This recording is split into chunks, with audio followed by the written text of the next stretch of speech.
9월 모의평가 성적에 숨겨진 비밀을 풀어라. 2025학년도 9월 모의평가 이하 모평이 다가오고 있습니다. 9월 모평은 실제 수능과 가장 유사한 시험으로 수시 지원 전에 치르는 마지막 모의평가라는 점에서 큰 의미가 있습니다. 특히 이 성적을 토대로 정시 지원 가능 대학을 예측하고 수시 전략을 수립해야 하기 때문에 수험생들에게 중요한 지표가 됩니다. 9월 모평과 실제 수능 성적의 관계. 9월 모평과 실제 수능 성적이 비슷할지에 대한 궁금증은 많지만 졸업생의 유입이 많은 수능에서 모평만큼의 성적을 유지하는 것은 쉽지 않습니다. 올해는 상위권 졸업생의 비중이 더욱 늘어날 것으로 예상되고 있어 실제 수능에서의 성적 변화에 주목할 필요가 있습니다. 진학닷컴 정시합격 예측 서비스의 데이터를 통해 전년도 9월 모평 성적과 수능 성적의 변화를 분석한 결과 절반 이상의 수험생 52.2%의 수능에서 모평보다 낮은 성적을 기록한 것으로 나타났습니다.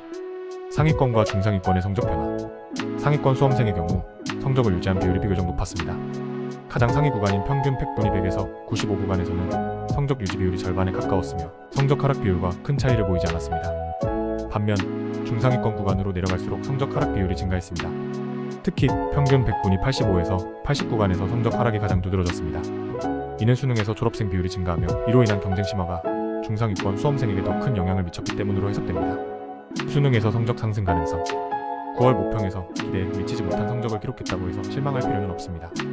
분석 결과 21.8%의 수험생은 9월 모평보다 수능에서 성적이 상승했으며 두 구간 이상 오르는 의미 있는 성적 상승을 보인 학생들도 있었습니다. 수능 준비에 집중할 수 있는 환경이 형성되면서 마지막까지 노력한 학생들이 좋은 결과를 얻을 가능성이 높습니다. 따라서 모의평가 성적을 바탕으로 취약 부분을 보완하는 노력이 중요합니다. 전문가의 조언.